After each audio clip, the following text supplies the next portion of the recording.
Good evening, everyone. From the Gail Lemron Auditorium on the campus of Embry-Riddle, welcome to the Embry-Riddle Speaker Series. I'm Marc Bernier, the moderator for tonight's event.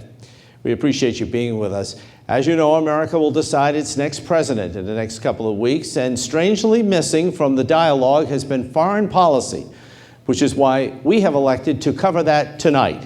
What are our allies thinking about us now? What potential problems and challenges face the next president of the United States? We'll talk about all of those issues tonight with our very special guest from Florida Atlantic University. Please give a warm Embry-Riddle welcome for Dr. Luis Fleischman.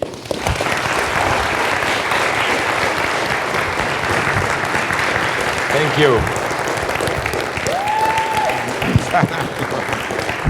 By the way, before we begin, I want to give thanks to a very good friend of our radio program in Embry-Riddle. He is one of the nation's, I think, and certainly one of the states, if not one of the nation's leading immigration attorneys. He introduced me to our special guest a year or a year and a half ago. Diego Handel is with us tonight. Diego, thank you. I think I learned more about immigration law from you, sir, than any book that I've ever picked up, so thank you. Dr. Fleischman, when we met a couple of years ago through Diego's introduction, we first started talking about the Iranian nuclear deal and what the potentiality was of the United States. First, let's talk about that deal for our audience, and we are going to take questions from this audience as to whether it's a good policy for the United States to be dealing with right now, or is it a scary one? And the second part, what is the next president of the United States likely to have to deal with that policy? Yeah. Well, first of all, Mark, it is a pleasure to be here tonight at this wonderful university, which is well known as the Harvard of the skies. I'm extremely impressed by the architecture of the university and also by the students that I just spoke with while waiting. Diego, again, thank you so much for introducing me to Mark, and I very much appreciate the fact that you called me back. Let me answer your question. And forgive me, I'm going to stop right there. If you can bring the audio down just a little bit, we may be fighting it. So I'm sorry. Go ahead. Yeah. There is a problem with the Iran nuclear deal. And let me start by saying that the problem with the Iran nuclear deal was in the way it was defined and it was negotiated from the very beginning. First of all, the reason why the Iranians came to the table in the first place is because we have been able to impose crippling sanctions on them. However, that brought them to the table. For them, it was extremely difficult to keep a good economy in Iran. They started feeling the pain of the sanctions and the pressure of the sanctions, and this is why they came to the table in the first place. Now, what was the problem in dealing with the Iran deal?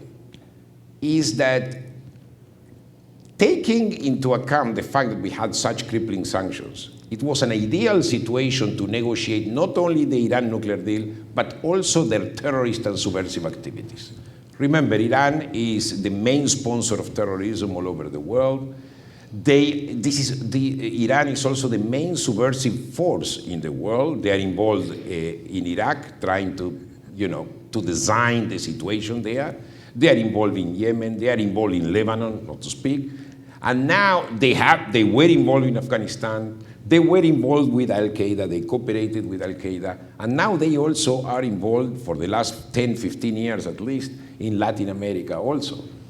Of course, in different levels, but definitely in Iraq, they have created a tremendous problem. So that was a great opportunity to negotiate the entire package and negotiate also the reduction or at least the elimination of their terrorist activities, not only of the nuclear deal. Instead, by negotiating it separately, in fact, there was a compromise. They said, we will negotiate only the Iran nuclear deal. That means, but in exchange, even though that was not explicit, we allow them to continue with their subversive activities, all right? even though the Obama administration would not admit that. They are going to say, no, we will continue the sanctions that were already previously imposed on terrorism. These sanctions are not going to be eliminated. Therefore, we didn't give up on that. But that is not true, because the sanctions that were imposed on the basis of terrorism were not even enough to stop the subversive activities. In fact, Iran actually increased its terrorist activities as a result, despite the sanctions. So that was the first mistake. The second mistake was the fact that President Obama made out of this Iran deal kind of part of his legacy. It became a personal issue. Instead of really looking at what would be the end result in several generations from now, he said that would be my legacy. And the Iranians actually have tremendous intuition when it comes to that. Particularly dictators in general. They understood that President Obama was eager to sign a deal, and that gave him a disadvantage in the negotiations process. When you feel that you are eager, when the other side feels that you are eager to sign a deal, you are giving the other side an advantage, when in fact the advantage should have been our advantage, ours. They had no steps they had to get to. That is exactly right. We handled the Cubans apparently the same way. We gave them rights, and they didn't have any threshold they had to meet to get where they got. Well, with the Cubans, we basically is based on some sort of future. We didn't ask for anything in exchange, in fact, with Cuba. And not only that, Cuba is the only issue that we are dealing with in terms of foreign policy in Latin America. So, but that's another issue. So, back to Iran for a moment, Mark. The fact that we showed this kind of, instead of actually taking advantage of the fact that our sanctions were crippling sanctions, and we had the possibility of squeezing them even more, we chose not to do it. All we wanted was a nuclear deal, and we basically sold the nuclear deal as if we were saving the world with this nuclear deal. Now, I don't want to come back to, I don't want to repeat, because I'm sure you already heard enough about what are these advantages in terms of the nuclear deal. First of all, they are still allowed to enrich uranium, not at the level of developing a bomb, but enough to keep the infrastructure.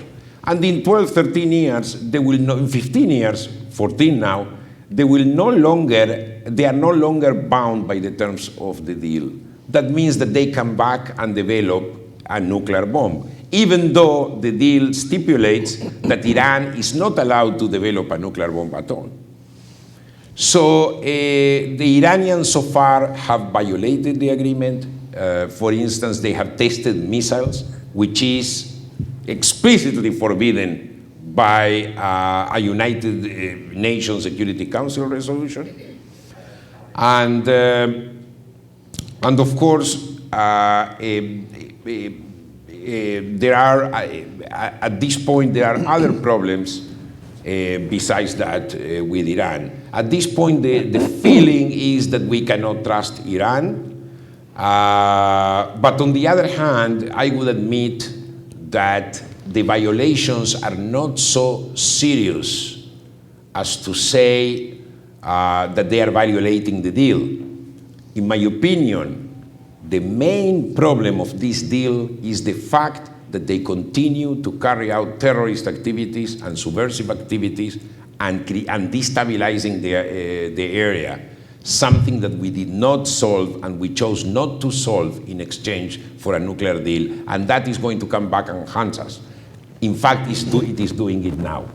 I want to ask about Saudi Arabia. We recently heard, and it came out in one of the debates, that there is a potential instability in Saudi Arabia. If they fall, all bets are off.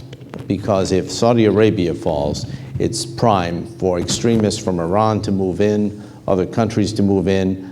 Israel will be on high alert. This could be a linchpin for a major war. Is that in your assessment, Is that a real possibility? Well, at this point, let's put it that way, the Saudi monarchy is obviously a dictatorship, it's a security state. They obviously have a problem of legitimacy in the same way that other Arab countries have problems of legitimacy. In other words, they are dictators, they are police states that obviously are doing something against the will of the people, otherwise they didn't need a repressive state.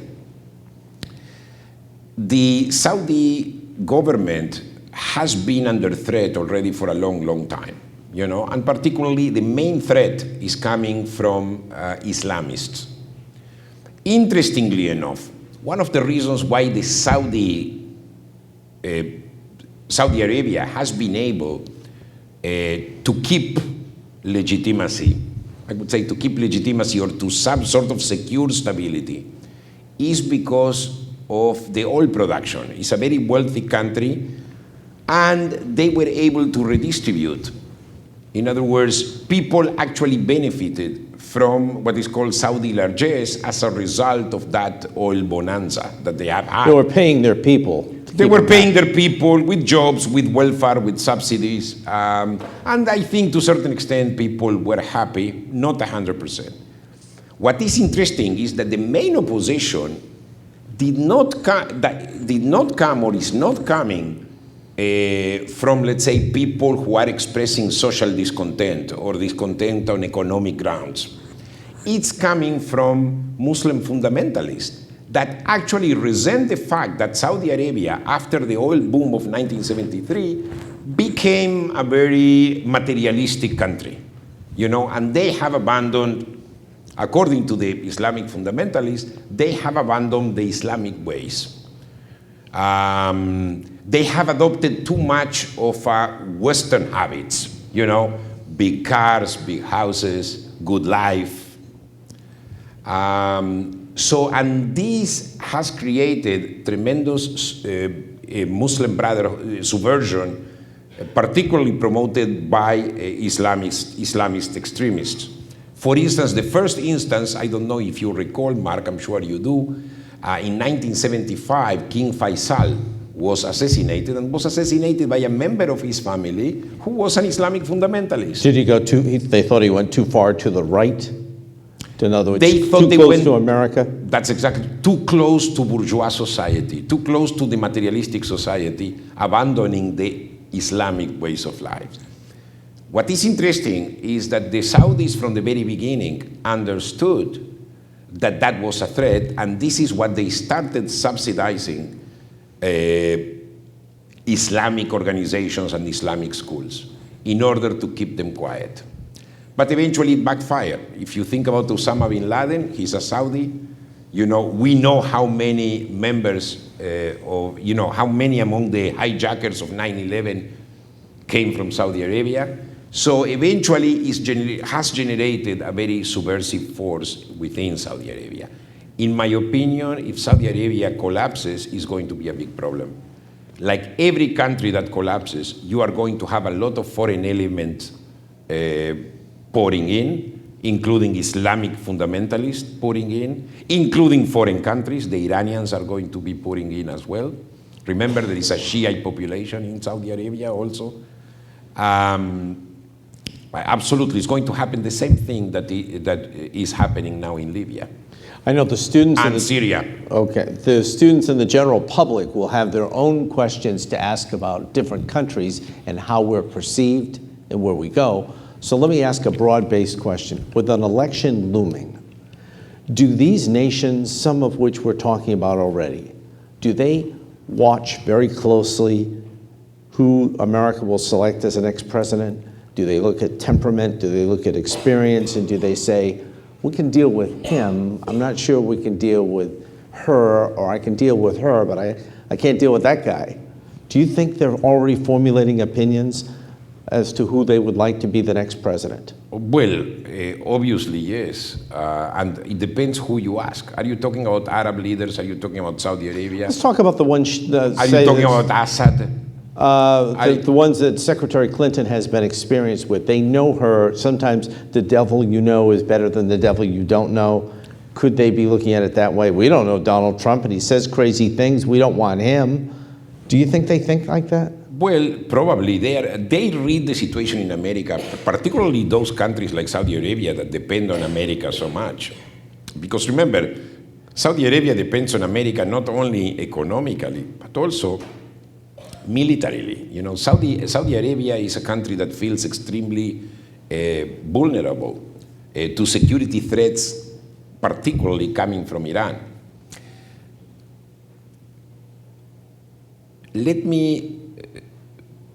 You mentioned Saudi Arabia and you mentioned Iran, so I will start with that. One of the main problems that we are seeing now in the Middle East is that we are trying to fight and defeat Al-Qaeda and ISIS, ISIS and ISIS in particular. And we don't have enough cooperation from other countries in the Arab world. To fight ISIS. To fight ISIS. In other words, Saudi Arabia, the Persian Gulf countries, none of these countries. And one of the reasons is precisely because we didn't understand that they are more concerned about Iran than they are concerned about ISIS. If you look at the interview that Barack Obama gave to Jeffrey Goldberg in The Atlantic, he said at one point that the Saudis need to learn how to share the region with Iran. That is very interesting, which my feeling tells me that in exchange for, implicitly, tacitly, in exchange for this nuclear deal, the United States is looking the other way or is allowing Iran or is coming to terms with the idea that Iran would have some influence in the Middle East. That is a tremendous threat to Saudi Arabia, which is not a great ally, but is an ally nonetheless. Now, based on what Donald Trump and Hillary Clinton have said so far in terms of foreign policy, a country such as Saudi Arabia could be very afraid of Donald Trump. Why? Because Donald Trump is advocating for a policy that is more nationalistic, and Donald Trump has criticized Saudi Arabia. Donald Trump has said that Saudi Arabia basically is a country that only takes from us and they give us nothing in return, that we have to protect that country. In addition, Donald Trump has also strong relations with Russia. Well, I'm not sure whether he has strong relations with Russia, but he advocated for a very peaceful relation with Russia. That could mean, at least if I would say the Saudis are probably afraid that Donald Trump would allow the Russians do whatever they want to do, and the Russians themselves are in alliance with Iran at this point, particularly on the Syrian issue. Remember, Russia now is using Iranian bases to carry out attacks in Syria. And Russia is also protecting the regime of Hafez Assad that Saudi Arabia wants it gone. So therefore, I would say that given the relatively isolationism of Donald Trump and his close relations with Russia, the Saudis would be very worried about Donald Trump. On the other hand, I would say the Egyptians, to a certain extent, the same, because I think I believe that the Egyptians would like to continue to receive support from the United States. And I believe that Hillary Clinton would follow more the traditional policies of the United States, which is support our allies, Saudi Arabia, try to counteract the power of Iran, and so on and so forth. I believe that the civil war in Syria worries the Arabs. And at this point, Donald Trump has said that he is not concerned about the civil war in Syria. He's rather concerned about defeating ISIS. The problem is that you cannot defeat ISIS eventually if you don't put a stop to the civil war in Syria. And not only the civil war in Syria, also the civil war in Libya. I want to make sure I understand this. You said that we can't stop ISIS unless we stop the civil war in Syria? Let's put it that way. That's something that I am saying. But that is something that also Hillary Clinton is saying. Hillary Clinton is looking at the area I would say, in a broader picture. Interestingly enough, I believe that Obama and Trump look at the area in the same way, very similarly. In other words, our enemy is ISIS. So to a certain extent, the outcome of the civil war at this point is not priority. For Clinton, based on what I read that she said, and based on what she said, Clinton looks at the Middle East as a whole. And therefore, I believe that she would be very much interested in putting a stop to the civil war. And I believe that she is going to look for the ouster of Assad, something that Obama is not doing and is not likely to do until the end of his, for the rest of his term, and Trump is not going to do at all. I don't think Trump is going to go against Russia to depose Assad, even though he recognizes that Assad is a bad guy. Clinton, I think, at least based on what she said, she's more committed to oust Assad. Why? Because if Assad remains in power, the civil war is going to continue. The Washington Post had a story in the last week that said that Mexico, through its emissaries, is working with people from Central American and South American countries to funnel people up through the Mexican border into the United States. It's a lucrative deal for them. And there are Haitian refugees that are making their way somehow to Central America, then coming up through Texas, New Mexico, and Arizona. Question, do we have to rethink our position with Mexico if they're going to be involved in this activity, which potentially has the chance for ISIS to come right into our border? Because these people are just flowing in. Your thoughts? Well, first of all, the potential, no potential, I'll tell you one thing. There are already reports from the Southern Command, and I wrote an article about it maybe a month ago. The Southern Command reported that 10% of the people who are being smuggled from the southern border, namely from Mexico, are Sunni people from the Middle East. So most likely many of these people are associated with ISIS or could be agents of ISIS. So the problem of having people crossing the border from Mexico, terrorists from the Middle East, is a real possibility. And I'm going to add even more. Hezbollah has had a presence in Latin America for a long time. Hezbollah is connected to Iran, as you know, is tied to Iran. If you look at, Donald Trump talks about the wall that he wants to build between the Mexican and North American border and the American border, but they don't talk about the tunnels that have been built underneath, on the border, tunnels that have been built in the border between Mexico. And they come up through houses on the other side of the border. That is exactly right. Now, who built these tunnels have been built in the image of the same tunnels that have been built in the border between Lebanon and Israel.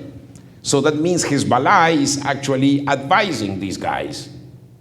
That means that if the drug dealers are using those tunnels, most probably terrorists can use those tunnels as well. And they probably did use them already. So I think our southern border is a very serious issue, particularly in an age where we are fighting domestic terrorism.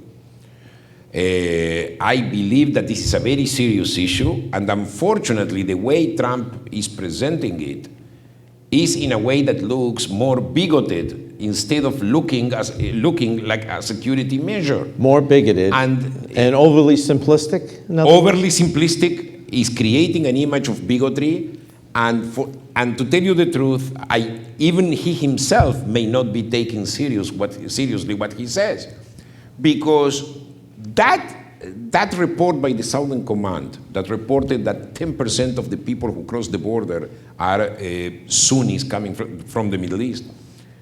Nobody paid attention to that. Only Bill Gertz from the Free Beacon, which is an online publication. He's the only one who paid attention. Not even the Donald Trump campaign paid attention to what the Southern Command said. And he did it because he could have used it for his own political purposes. But he didn't. That shows that the level of ignorance of this very important issue. Now, if you ask me, the relation with Mexico is extremely important.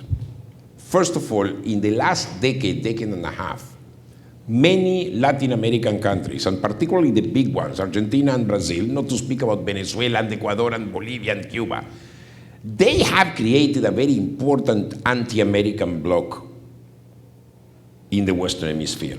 When I say anti-American, it's not that they supported violence against America, but it was definitely a political coalition that was anti-American. It started with ALBA, the most extreme countries, namely Venezuela, Ecuador, Bolivia, and others, but it was enabled also by countries such as Brazil and Argentina. So Mexico and Colombia were one of the few countries that basically continued to be loyal to the United States.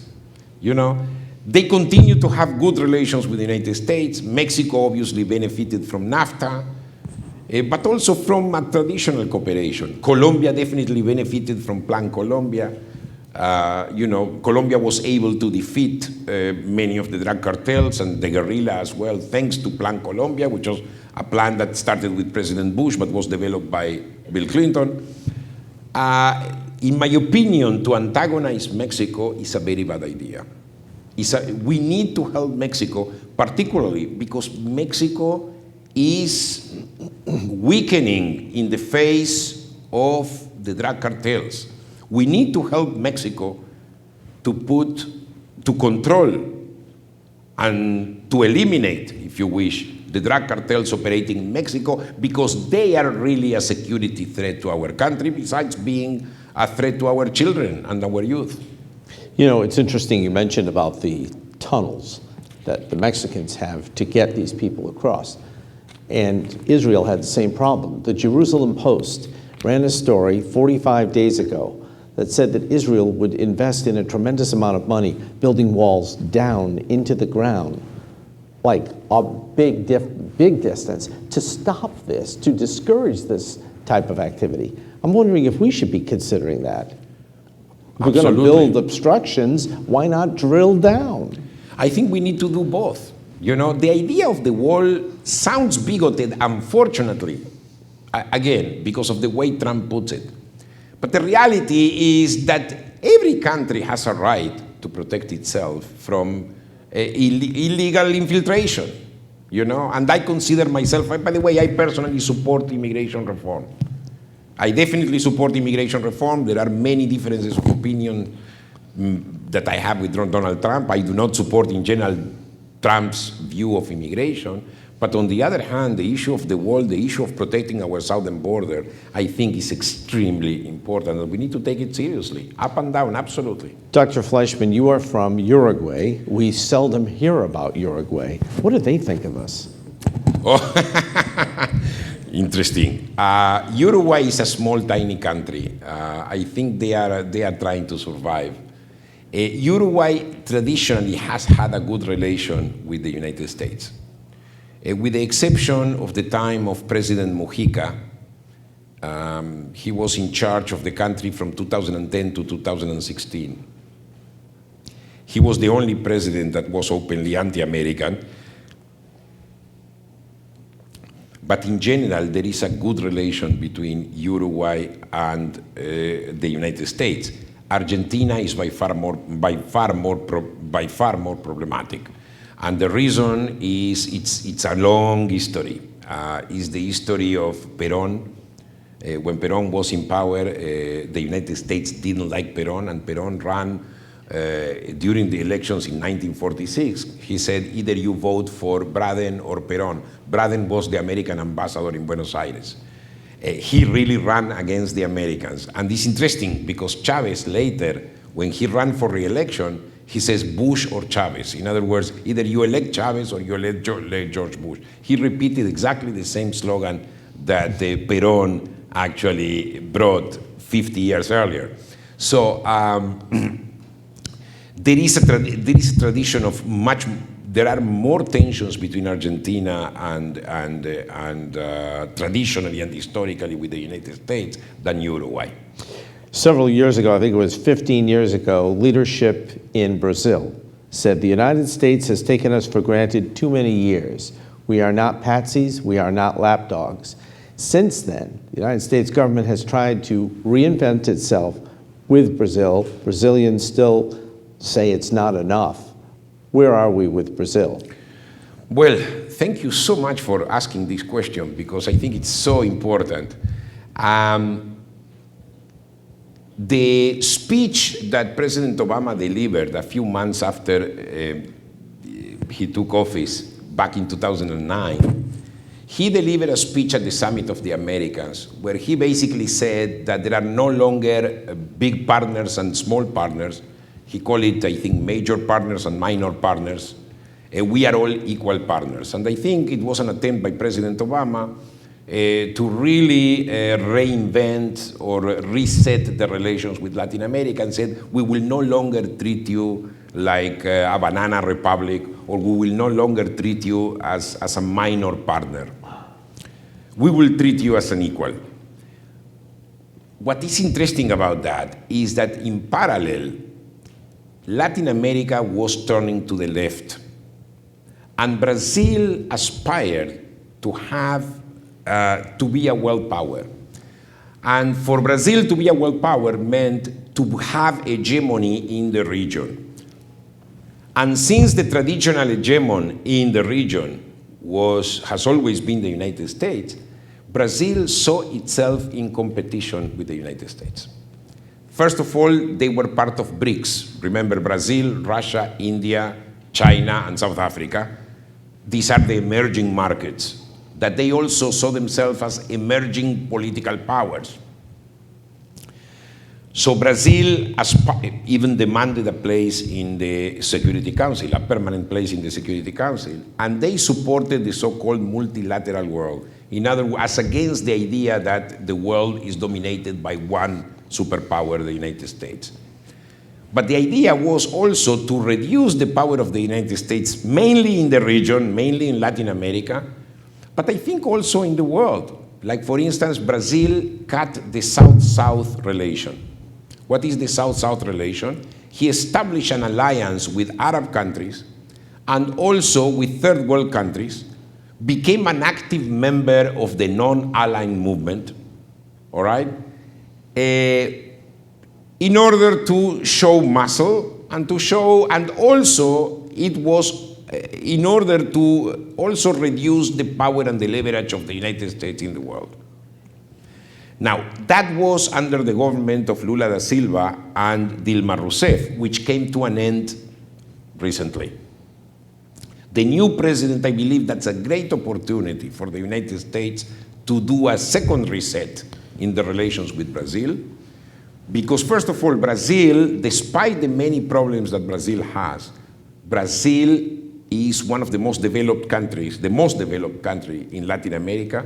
They have industry, they manufacture airplanes, they have a very advanced form of agriculture.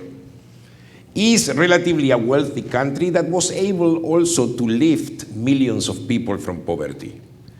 If you ask me, particularly in this time of the so-called clash of civilizations or war against terror, call it the way you call it, it is important to include Brazil in the NATO alliance, in the alliance of Western countries. But I think the United States needs to work on Brazil, because I think making Brazil into another European country in terms of alliance, I think is extremely, extremely important.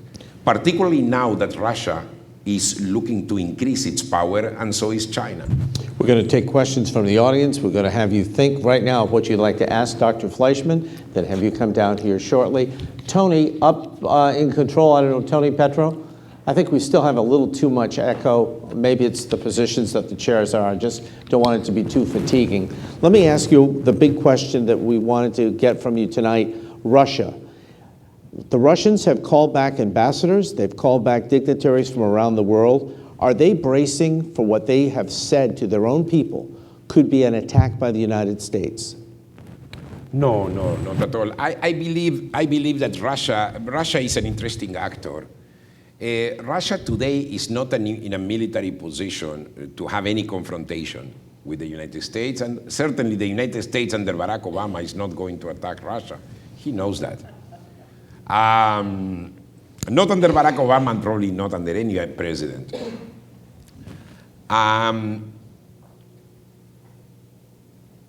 Putin, remember that Russia has a strong tradition, which is not only the tradition of the Cold War, the communist tradition that started in 1917 and ended in 1991. It's also a strong nationalistic tradition. Mother Russia, it's a huge piece of land. It was an empire before the communists took over. They are proud, and Putin, what he represents is this nationalistic Russian pride. What Putin is fighting for is for a place in the world. They resent the fact that after the Cold War was over, NATO expanded. NATO was expanded at the expense of the former Soviet satellites, Poland, the Czech Republic, Hungary, and then it went to the Baltic states, Lithuania, Estonia. There was no intention, actually, to make the Ukraine into another member of NATO, but the president of the Ukraine wanted to join NATO, and that was when the Russians actually took over Crimea. And of course, if you recall, at one point, they also invaded Georgia, in the name of protecting two small areas there in that. So, in other words,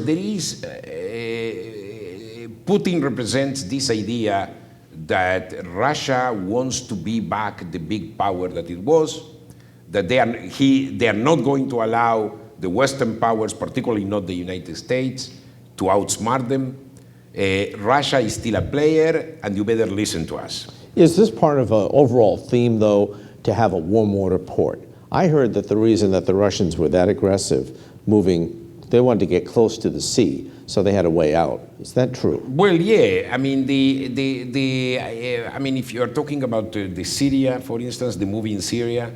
I'm talking about also Ukraine. That was why they were interested in areas south of the Ukraine. Well, I believe that it was not so geographical, I believe, because Russia it could be such a consideration.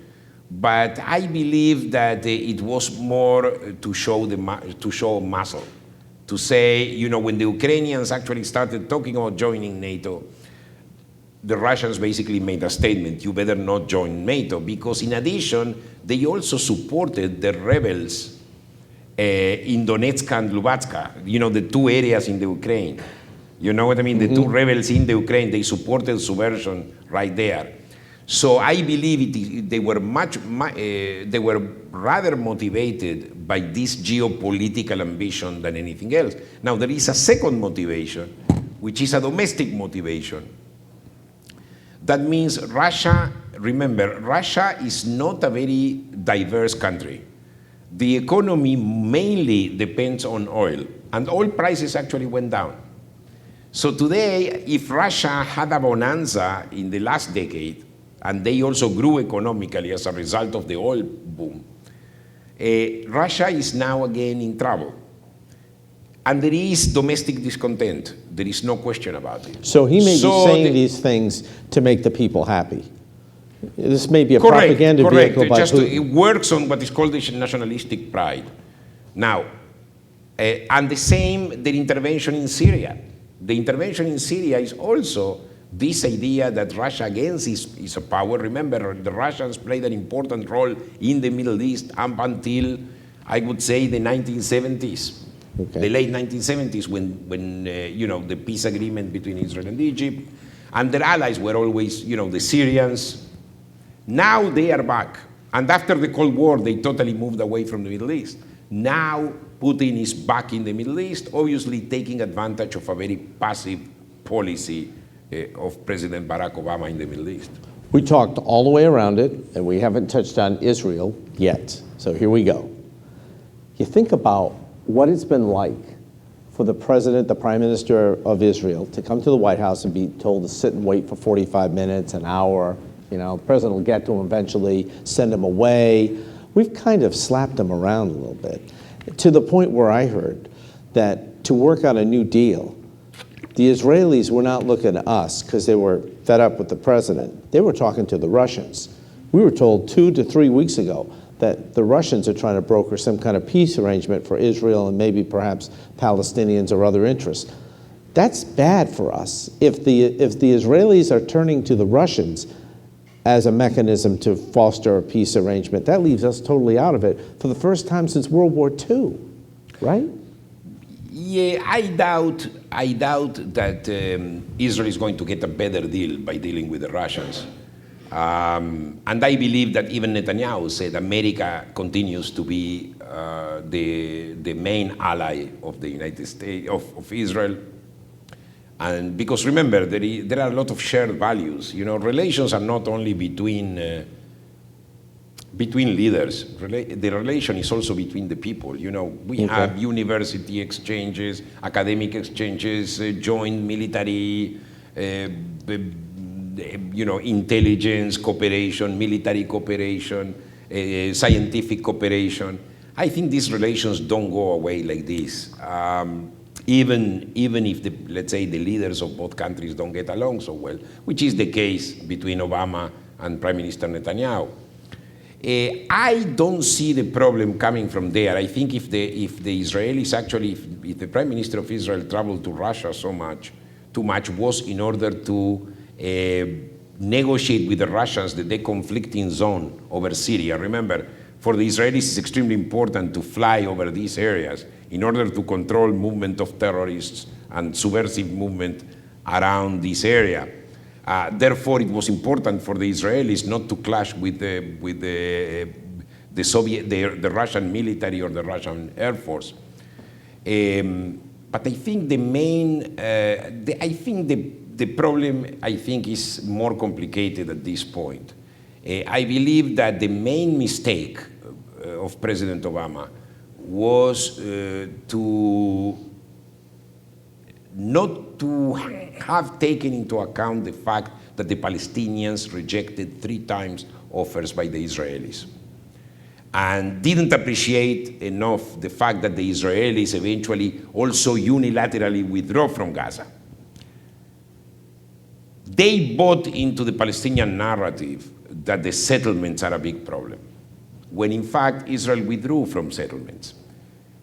Israel withdrew from settlements when they signed a peace agreement with Egypt, and they withdrew from settlements without getting anything in exchange from the Palestinians. Unilaterally, when they withdrew from Gaza, they dismantled all the settlements. The majority of the Israelis would support dismantling the settlements in exchange for peace. The real problem in the Middle East today is that the Palestinians do not have control over the territory. If today you handle a Palestinian state to the Palestinian Authority, they will say, please don't give me that. Why? Because they will have a Palestinian Spring. Because the Palestinian Authority is, first of all, corrupt, is not legitimate. Therefore, they will face immediately subversion, or, an uprising. Sorry for using that word all over again. And secondly, they will face a challenge from Hamas, which has become a military power equal to the Palestinian Authority, if not more than the Palestinian Authority. Remember what happened in Gaza. As soon as the Israeli withdrew from Gaza, Hamas took over and removed the Palestinian Authority from Gaza. So the problem is that the Palestinians themselves, and I'm writing a book about that, do not want a Palestinian state. The Palestinian leadership. So we need to be creative and come up with new proposals. The next president of the United States needs to understand that the Oslo process is no longer working. Ideally, the two-state solution would be the best. But it's not working, because if you create a Palestinian state, there is going to be chaos and anarchy in that Palestinian state. And it's going to be a problem for the rest of the region. Therefore, we need to think about new alternatives. And one alternative could be a Jordanian-Palestinian confederation. There are all kinds of ideas. We're going to take questions now from the audience. We ask for the students first. Microphones are set up at two different ends of aisles. If you make your way down here, you can ask your question directly. The general public will be welcome as well. So come down, ask your questions now. While we wait for the first student to come to the mic, let me ask you quickly, Mosul, Iraq, the United States has what are called advisors on the ground. That's just another word for troops, is it not? I mean, because they're shooting, but they're not up front. So what defines an advisor, Dr. Fleischman? Well, an advisor, I think they are training people and they are training the Iraqi war. And it's interesting because we haven't touched upon Iraq. And so that's a great opportunity for me to talk about Iraq. I believe that there is a very good chance to win the Battle of Mosul. If we win, if the Iraqi army takes back the battle Mosul, I think it's going to be a major victory against ISIS. But on the other hand, is what is going to happen. The big question is what is going to happen the day after. Now, what has been the problem with Iraq? Because, you know, when you look at the debates, you know, one of the things that Donald Trump is saying is, you know what, the Iraqi war was a mistake, but withdrawing too prematurely was also a mistake. Now, I believe that our mistake was not necessarily to the fact that we withdrew so prematurely, so early. I believe that our mistake is that we didn't push the Iraqi government for a change in the way they conducted their domestic policy. We allowed the Iranians to influence Maliki, the former prime minister, and Maliki obviously wanted to be influenced because it's not that he was a puppet of the Iranians. And what happened is that it became a sectarian rule. In other words, Iraq became the rule of the Shiites, and they alienated Sunnis. And the Sunnis then joined ISIS, because ISIS, in a way, is a Sunni movement, is a Sunni group.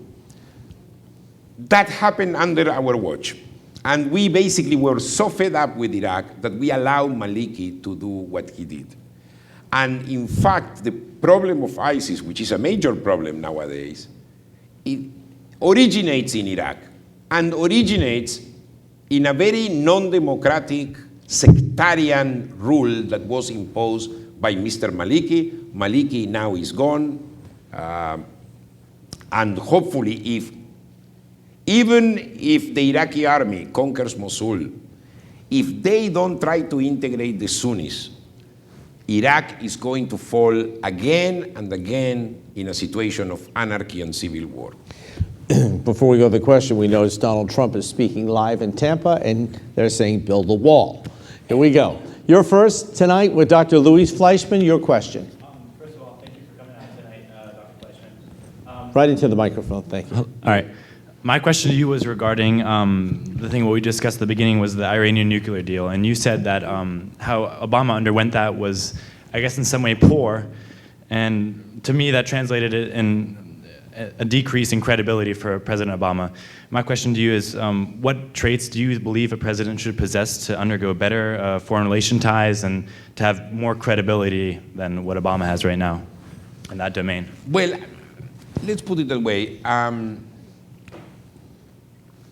I think Obama's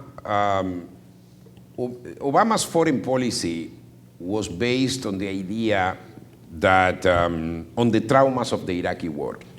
So what was basically Obama's foreign policy was we will not be as involved in the world as we used to because we are part of the problem. And I think in the Cairo speech and even in the speech that I mentioned before in the Summit of the Americas, I think the message of President Obama was, listen, we know we are going to change our attitudes because we understand that our behavior is causing a reaction.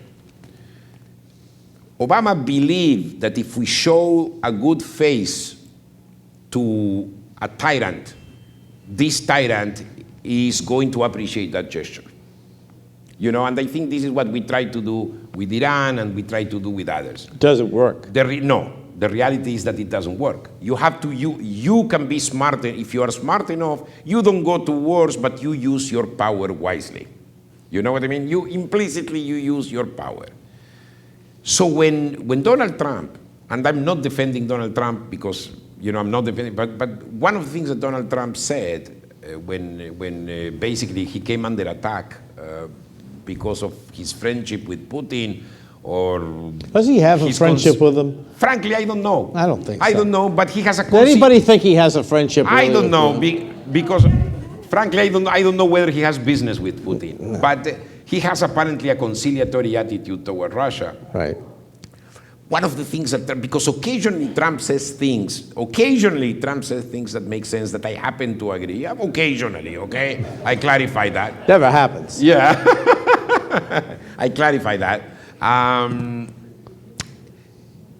Is the fact that the Russians outplayed the United States also because of that image of weakness. I think the world, and particularly the dictators, understand that when they know that you are trying to avoid war, or that you are not going to do that because you don't dare to do that, you are too traumatized by the war in Iraq, as an example. You are too traumatized by the war in Afghanistan. You are too traumatized by the Bush administration, whatever. They take advantage of that. They take advantage of that. And that, you mentioned the Palestinians.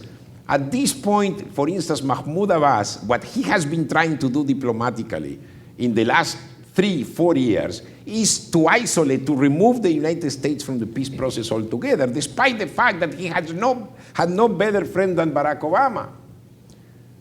So sometimes being too good is not a good idea. You know what I mean? Certainly not in this kind of world. By the way, that's another thing that the Iranians understood while negotiating with the United States. They understood that their threat, when Obama said the military option is on the table, he didn't sound credible at all. He didn't sound credible at all.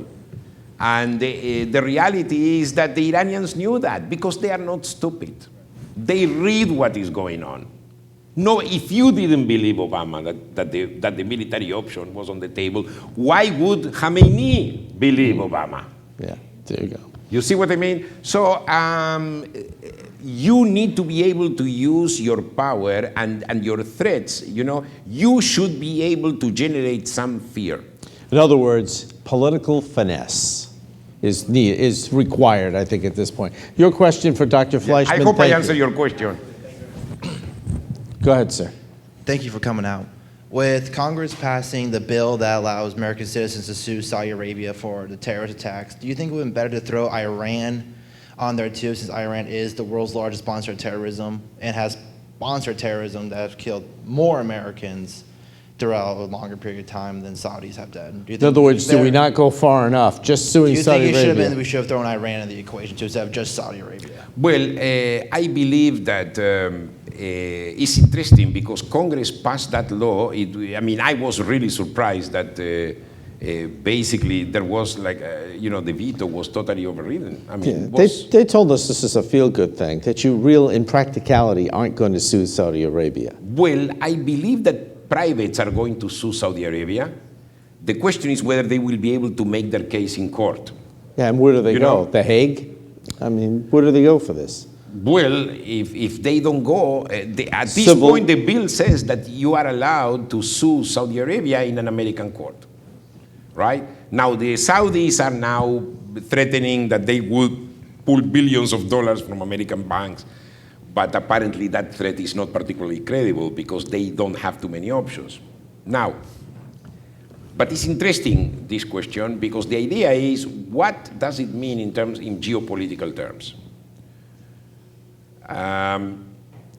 It means that not only that we cut the deal with Iran, we are now also literally throwing the Saudis under the bus. The question is this a bad idea? Well, let me tell you one thing. For a long time, the Saudis misbehaved and we gave them a pass. You know, usually— We look the other way. That's exactly, we gave them a pass. First of all, the Saudis sponsor Hamas, sponsor Palestinian terrorism all along, all right? Until 1994, Saudi Arabia was giving money to Hamas. They were supporting all the terrorist attacks, and they contributed nothing to the peace process, except for the so-called Saudi Initiative, which, by the way, is back on the table.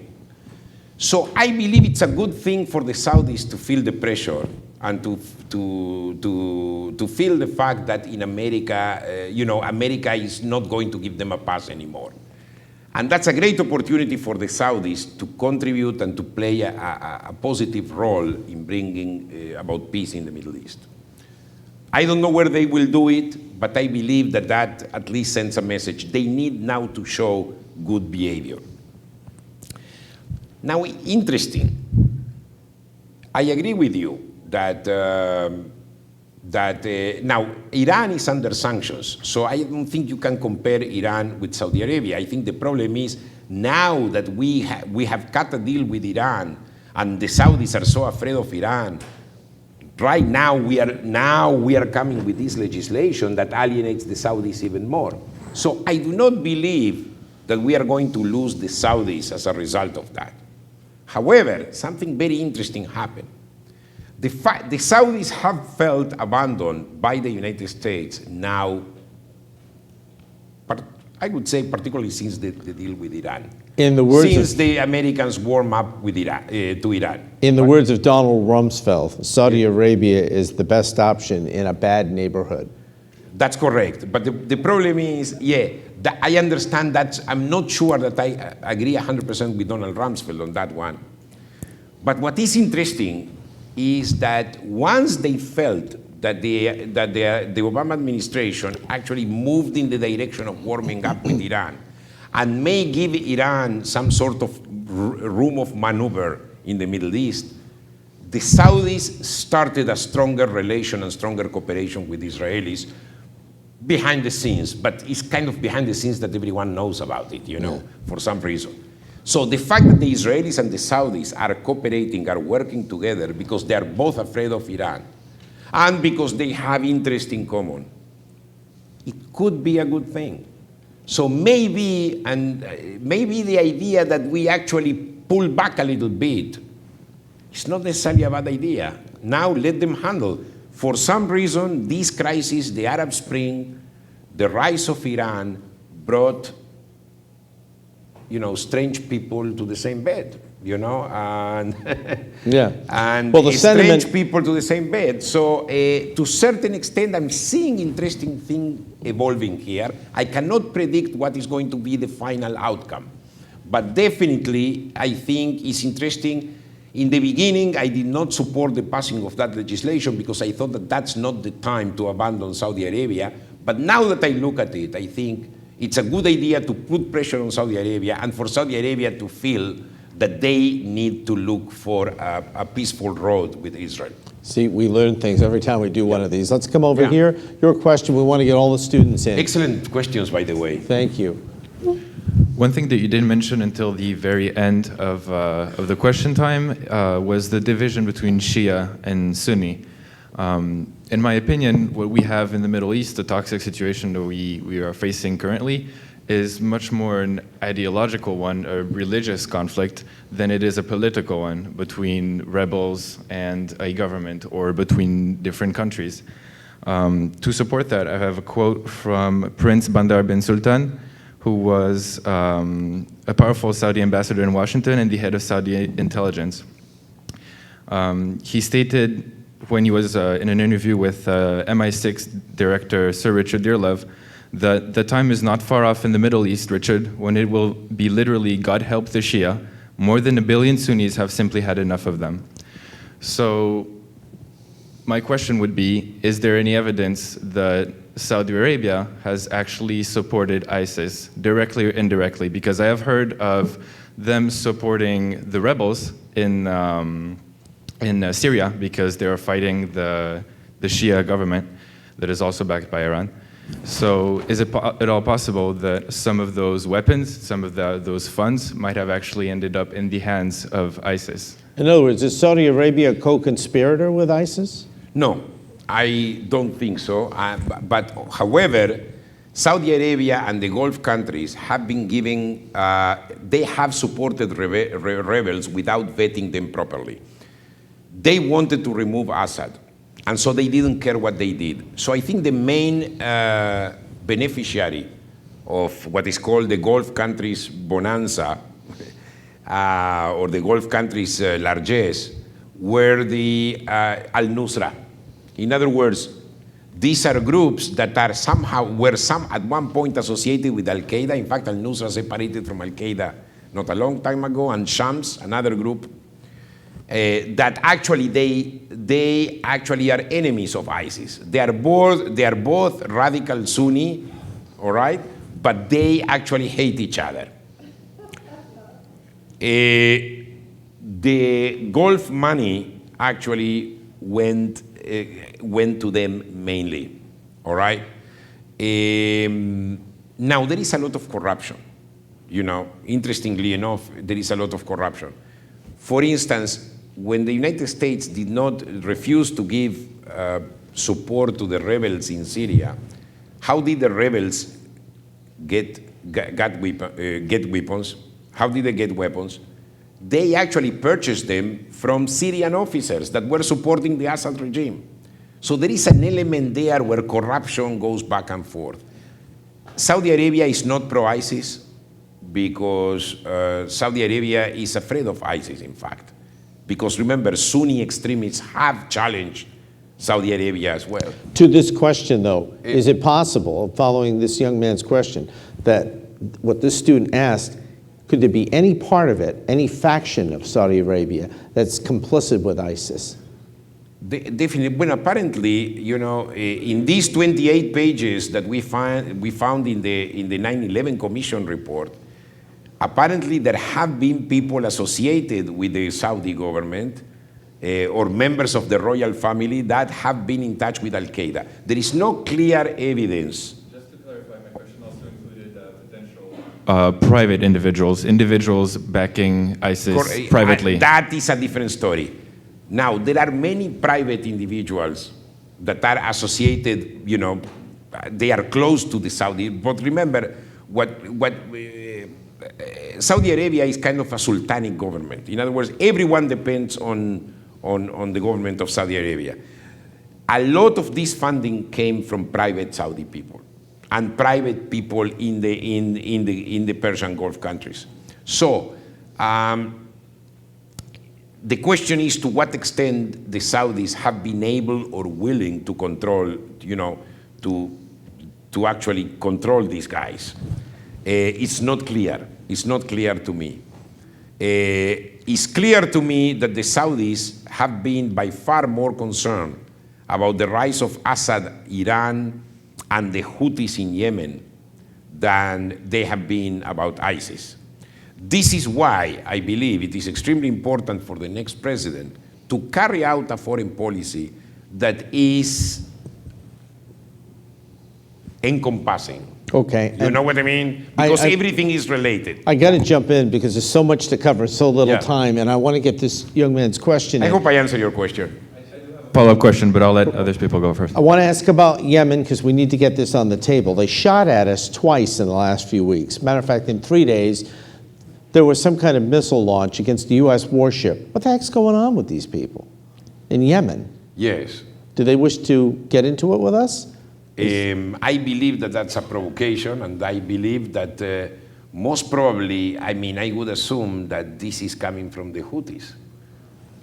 which is a group that is supported by Iran, is supported by Iran, and that is the way that Iranians have to get involved in Yemen. Because here's the deal. I understand that the money that was paid to the Iranians for the hostages found its way to this group you're talking about, so we furnished the money for these people to have weapons to shoot at us. True? Yeah. Well, I think potentially the fact that the Iranians are getting money from us, there is a potential for them to fund terrorism. There is no question about it. Now, there is no evidence so far how they have funded, if they have funded terrorism. Some people claim that this money never went to terrorists because, you know, they have enough economic problems to deal with. So there are better ways to use the money for the Iranians. But remember, the Iranians are heavily vested also. They are heavily vested in Syria. And they are losing a lot of soldiers there. They are losing Hezbollah militants there. So I cannot, even though so far the reports claim that this money did not go to terrorists, I find hard to believe that part of this money would not be used to support terrorists. Your question for Dr. Fleischman. Thank you, sir, for being with us here. Am I going loud? Go ahead. How do you read and see the future of relationships between United States and Saudi Arabia and Arabian Gulf countries in either the administration of whoever wins, Trump or Hillary? Yeah, okay. Let's take them as separate candidates. Trump, Clinton, you can pick whoever you want to lead. How are our relations going to be with, say, Saudi Arabia, based on whoever wins? Give us a short scenario. I think to a certain extent I anticipated my answer previously when we discussed this issue. I agree with President Obama that we don't need to put troops on the ground. In other words, if we can avoid putting troops on the ground, I think that will be terrific. But I think we need to be very concerned about the outcomes of all these civil wars. We need to be involved in the Middle East because the Middle East is a very volatile area and eventually can come back like a boomerang and hunt us. So I think we need to be involved. Trump at this point says we will be involved only if it is necessary. You know, we will make Saudi Arabia pay, you know, they are like parasites. You know, we are protecting them, we are giving them security, and we got nothing from them. So we don't need to put, and Trump, but on the other hand, Trump is saying we will fight ISIS. Trump also believes that the Russians eventually are going to take care of ISIS.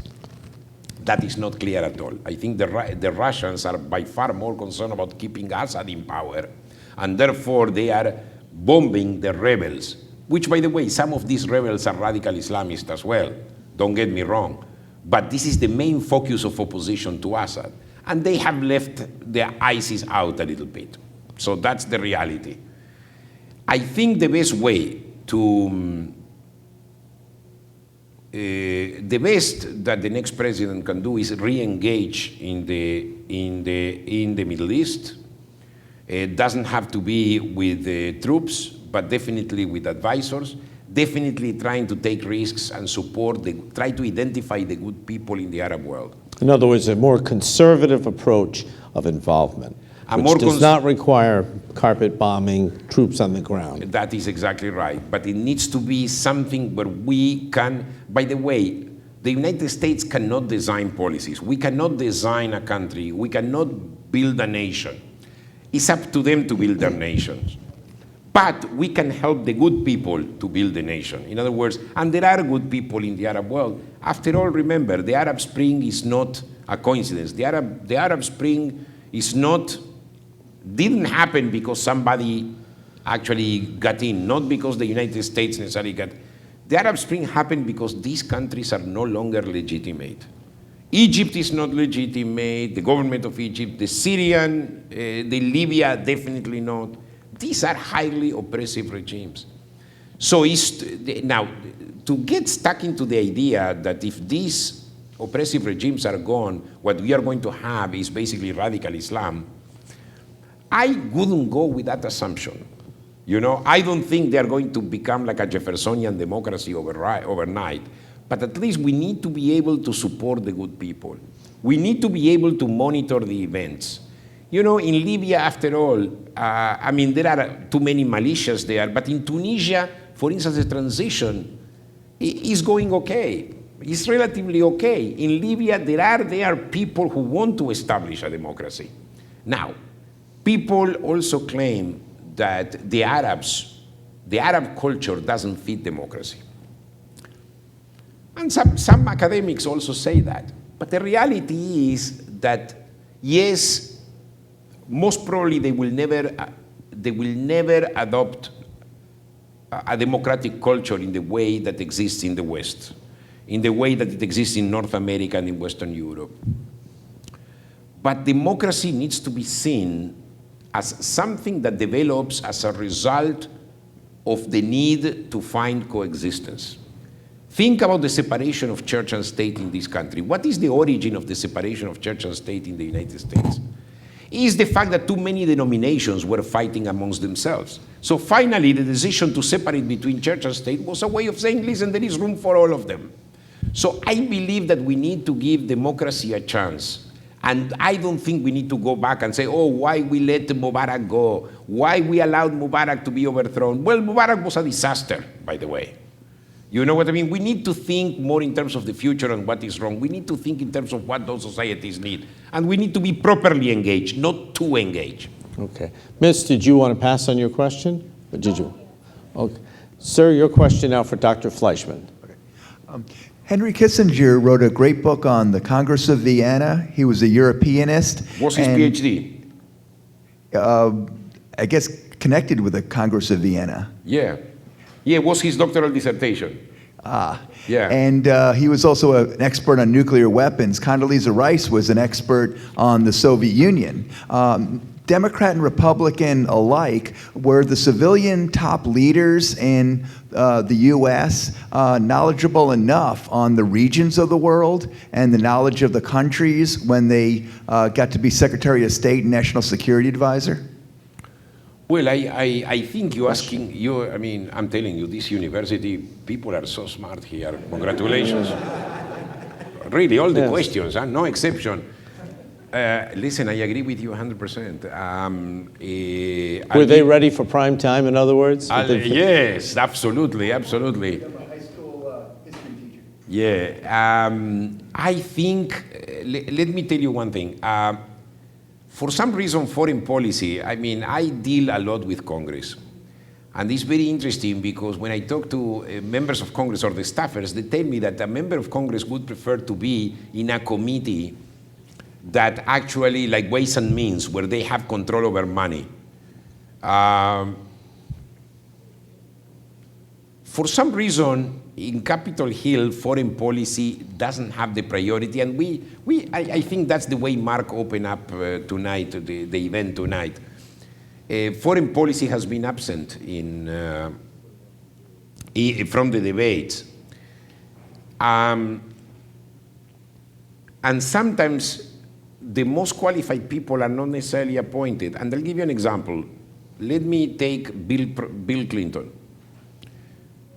He appointed as National Security Advisor, which is an extremely important position because the National Security Advisor basically brings together everyone, and this is where the debates actually take place, and whatever the National Security Advisor, the outcomes of the debates in the National Security Council can influence the White House.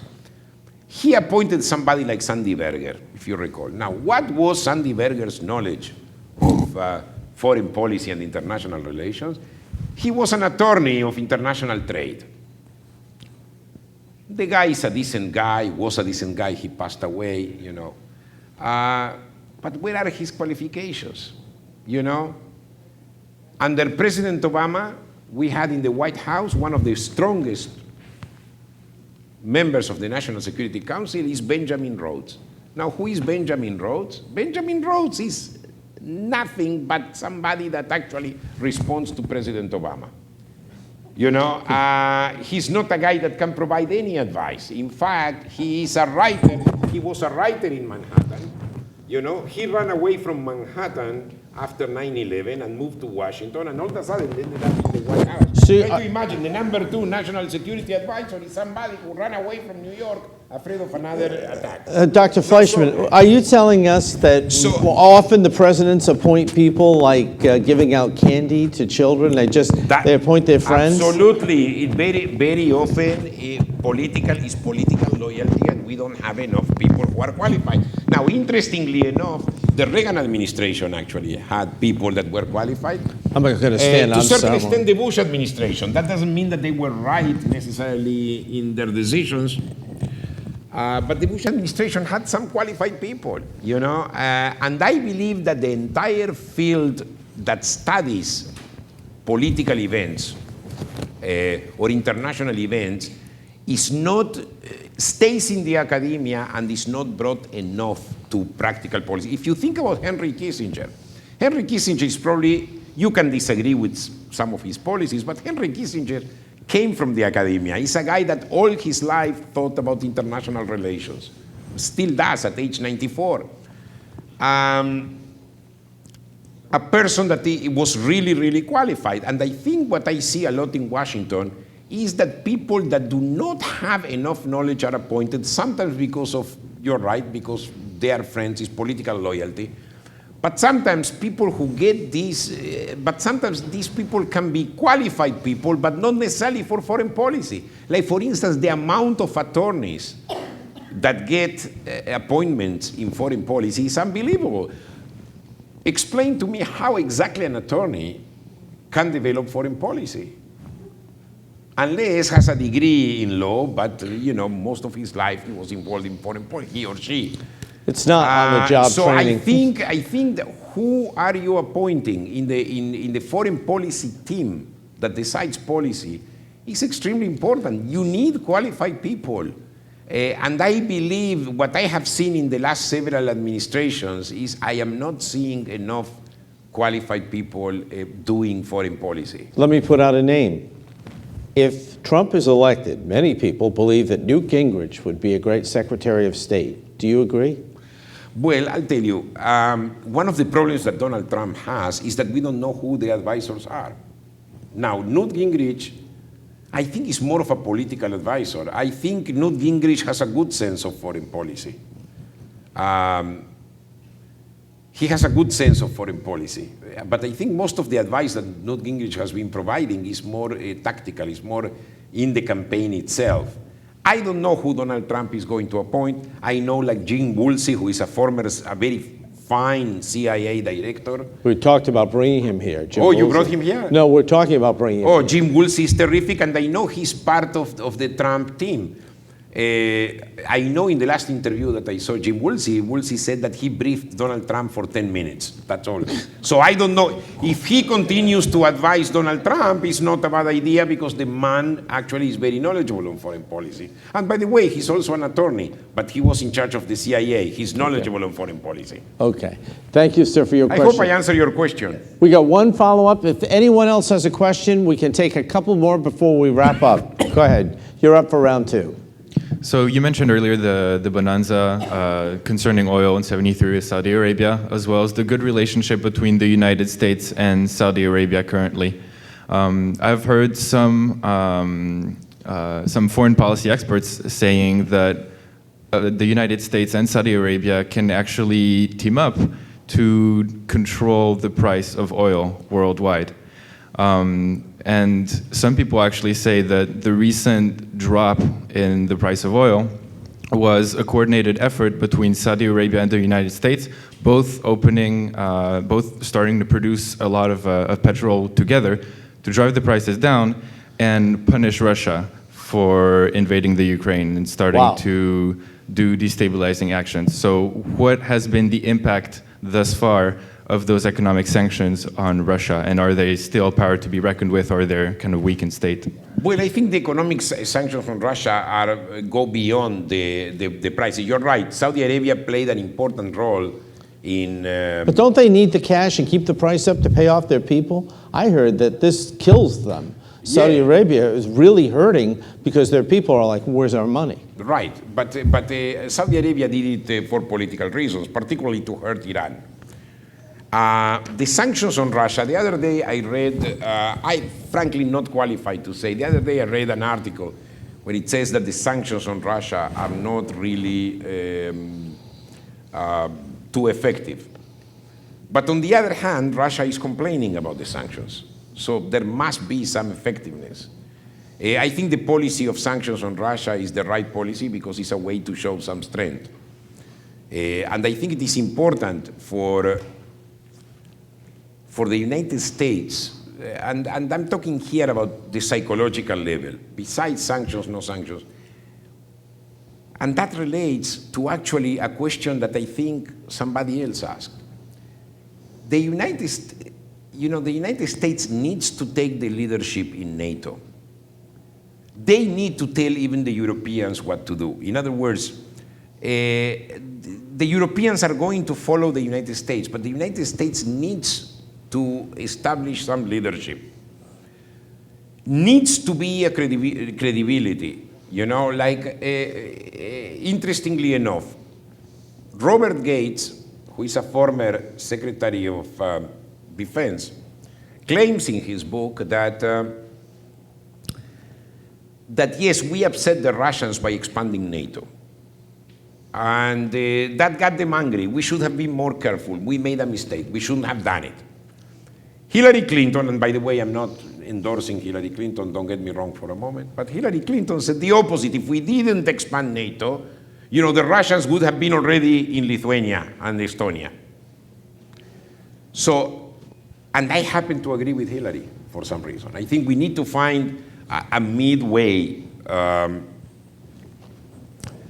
So I believe that sanctions, yes, are important, but on the other hand, we need to show the Russian strength, because I think the Russians are going to understand power, strength. Even in Syria, look how many meetings actually took place between Russia and the United States in the last month or so, and they were all violated. They agreed that they will stop the bombing, and then they will move into negotiations to reach an agreement over Syria. And here you are, less than a month later, you have the Russian planes bombarding Aleppo, eastern Aleppo. I want to get... All right? So in order for the Russians to be able to come to the negotiating table with the United States, you have to show some strength. So you need to support more the rebels that oppose President Assad in order to push the Russians into the table. At this point, they have no incentive whatsoever. Dr. Fleischman, I got to stop you because they're going to give me the hook in a minute. I want two quick questions, short questions before our time runs out. Ed, you're first. Dr. Fleischman, I lived in Dubai for a couple of years in between the two Iraqi invasions. I drank a lot of bad British beer and had long evening discussions with my British friends over there about whether Iraq should be partitioned into Kurdish, Shia, and Sunni areas. Would you have supported such an idea? What idea? Can you repeat the question? If I would support what idea? The idea was that if Iraq had been partitioned into Sunni, Shia, and Kurdish areas, that we might have avoided a lot of the conflicts that led to the sectarian violence. Well, another great question, because that's something that I've been thinking a long time ago. I believe that the map of the Middle East needs to be redrawn. Now, remember Woodrow Wilson. He was one of the architects of the order that was established by the League of Nations after World War I. Even though eventually the Senate never approved, the United States participation joining the League of Nations. But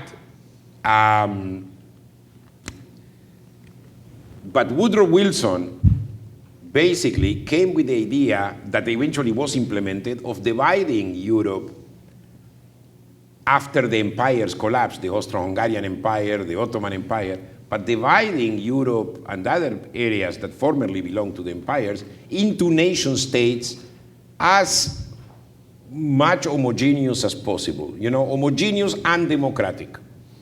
He believed that democracies can exist only within the nation state, and each nation has to have a state in order to create some sort of more stability and more harmony. Now, obviously, World War II proved that the specific division that actually took place in World War I, after World War I, was not the right one. But I do support the idea that the map of the Middle East needs to be redrawn. I think the new states should be based on more homogeneous populations. In my opinion, the Kurds need to have independence, even though the Turks are going to oppose it. And I don't think we need to surrender to the Turks. That's what Barack Obama has been doing and others. It's a NATO ally. Let's not get him angry. Now he's claiming Mosul, by the way. So I believe that the map needs to be redrawn, and I believe that now the specific problem with Iraq is that most of the oil reserves are in the Kurdish area. So you have to have an agreement there where everyone, the new states that are created in a post-Iraq situation, could benefit from some of these oil resources. Now, I happen to believe that in Iraq, if the Sunnis are properly integrated, I believe that Iraq has a chance to survive as Iraq. In Syria, definitely you need to divide the country. In fact, that's the only way I find. Just push Assad to the northeast, and then you need the creation of new states in Syria. One more question. Miss, good evening. Right into the microphone, please. Okay. You stated there would be no troops or carpet bombings. Will wars be done by mercenaries, such as Lockheed Martin and Boeing? Wow. Well, in other words, corporate America, companies with international entanglements, will they be fighting the wars instead of soldiers as we know them? That's interesting. International conglomerate companies that support the defense industry, would they be running the wars? Frankly, I don't support that option because You think it's possible, to answer her question? Is it possible or not possible? No, because that is not what I was having in mind, because I believe that if as a last resort you have to use your troops, use them. I think if you are a country, it's much better to use your own army than using mercenaries. Because mercenaries are paid people. So what if the drug cartels pay those mercenaries even more? It's better to have an army, and I am not against using the troops, but I don't think it should be the first. It should be the last resort, using the troops. No, frankly, I don't like the idea of using subcontractors. You can use subcontractors for certain things like security or I don't know, other services, but I wouldn't use mercenaries as soldiers, frankly, no. Thank you. I want to thank some people who helped make this possible tonight. Tony Petro, up in control, along with David Chamberlain and AJ France. On video tonight, we want to thank Chivalry Wu, Jasmine Johnson, who joined us to photograph, to Chris Lisi, Juliet Okeke, Dupak Kumar, and joining us tonight for the first time, I hope I do this right. Why did they make this more difficult without rehearsal?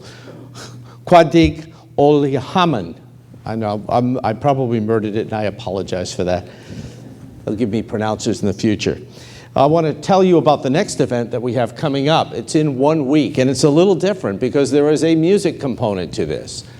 The Mars Experience, the music of Mars, the history of Mars, and why are they suddenly talking about us colonizing Mars? That's next Monday night. We know it's Halloween. We know some of you have parties to go to, but we hope you join us because it's a very special Embry-Riddle speaker series next Monday night, the Mars Experience. Then coming up, the day after the election, left to right.